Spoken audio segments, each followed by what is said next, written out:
and these are the benefit. Let's say cost benefit analysis for project one. And let's do that. And by that, we can just be able to take the difference between the benefit minus the cost.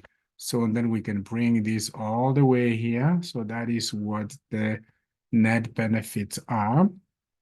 Next, we need to be able to find cost benefit analysis, but let's actually should be net cost benefit analysis.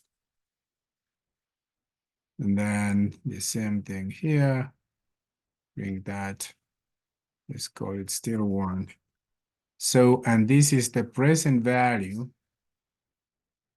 of the cost benefit. I'm assuming some of the things here because of the time limit here. So we're gonna be able to take the net cost, net benefit or cost benefit, right? By we discount the present value terms.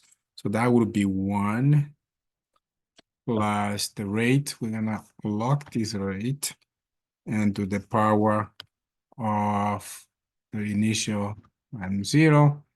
Present value equals to that. Now, if the net present value of this now, we can just be able to sum this up. So equals to 276. That's for project one. So the next thing we need to be able to do is we can also find the net present value in Excel. That will be equals NPV here. And then we want to put to the rate and then put the value here. The way it works, you just want to be able to take after the first year because that one doesn't know how to calculate both. Then of course that, then we add the original cost here. We are adding because the value here is negative. Okay, so that is the same as you can see in Excel. Next, we just want to be able to find another method, which is, so basically we were looking at this project. Let me maybe copy this and to apply to the other project so I can just be able to start comparing.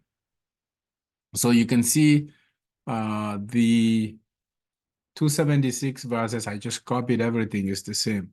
So it's only that we use different values. So as you can see, we were using the net present value as the metric here, or the method, we will be able to say this project will be good because the net present value is greater than 0 plus has a higher net present value than project one, which is the restoration. So therefore, it will be beneficial for them to actually consider new plant, maybe technology or so efficient way of how this is used. Second, we can use the internal rate of return, which is basically comparing the cost and the return, the total return. So this will be equal, you can say IRR equal this, and then you can just put, you can do let me just, for the quick purpose of this one, let me just do the original values here. You put the whole thing, and then it's 39. We can do using the present value terms. We can also do the same thing here, which will be this way. And then we can just be able to find that as well. So next, so if I can just be able to copy this, I can just be able to bring it over here. And then I can just say, be able to compare that this project still project B, even though the NPV is high, but it looks like the IRR is actually suitable. Now, lastly, we can just be able to do return on investment, which is going to be, so the return on investment, we need actually to do one more thing here. Let's find equals to return on investment. So it's going, let's do the cost, total cost. We need to present value of those, which is going to be this here, divided by 1 plus this cost here, and to the power of initial timeline there. And then we can just be able to bring those to here. So these are the present value of the total cost. We can do the sum of that so that we can just be able, so it's total cost discounted the present time of 13% is going to be this. So therefore, we could just be able to say return on investment is going to be your NPV divided by your cost, your total cost here, which is going to be 12.33%, not bad. So we can just be able to copy this again and be able to put it over here. So you can see that we are actually getting return on investment 29.34 compared to 12.33 here. So let me make sure it's looking into the right values, which is true there. And it's looking, okay, correct. So that's what it's doing. Lastly, so what I want to do next is, so if I was looking at this project, I would probably be considering this project because of the higher NPV, as I said before. So let us do one other thing here. So I put populated these numbers here, as you can see here, the top ones here, and this one. So this is the original, and this is the original for project B here to 3,000, and you have 2,000 here, the net 200, 200. So the crossover, we wanted to make the change, and we can be able to find the crossover rate, like where those connect. And we'll see that on the graph. So this the crossover change here, it will be IRR equals to, we want to be able to bring these numbers here. That is the change. Because what we did the difference between project A minus project B. So that's what we did. So the crossover is about 28%, which is 27. If I can just be able to put here 27.5%. So what I want to do next is just to be able to do a demonstration. Because of time, I could be explaining many of these things, but because of time, I just want to be able to finish up the graph. So the graph of this, I just wanted to, I have this, let's bring in this project 1 and B. Let's put them here. Assuming we have the rate here, let's put the rate to a percentage here. And let's say we start with 0, 2, 4, and I wanted to bring this down. Oops, not like that. Okay, let me bring that here. So 42 here. So, okay. Okay.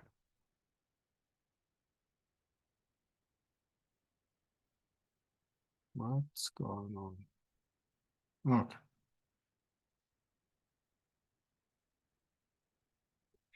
All right. Let's put this over here. What's going on here, friend? All right, finally. So we want to be able to bring the net present value of these. So we are going to do to find out what rate is at the optimal level where the crossover occurs. So this one, we will be able to do this equals to NPV of the rate. We're going to use that 13%. No, the rate is not 13%. Now we are trying to determine this rate be this one. And we want to be able to find project A, I mean, 1, log those rates like we did before, plus the initial cost, and log that up. Then do the same thing, and BV equals to this rate. We want to see how they change with the different cost levels. That is going to be this one here, log that up, and then plus the original value. So we have that.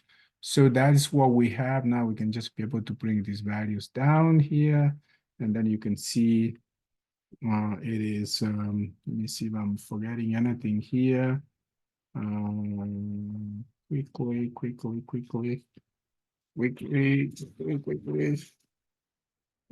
So 40% is, yeah, it looks good. So now what we need to do is graph these. So we can just be able to graph these to see the NPV profile.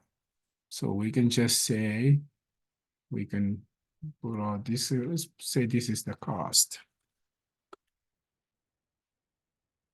The cost there. So we can just be able to graph these.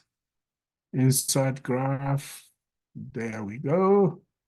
As you can see, we have this here. This graph is basically using this data.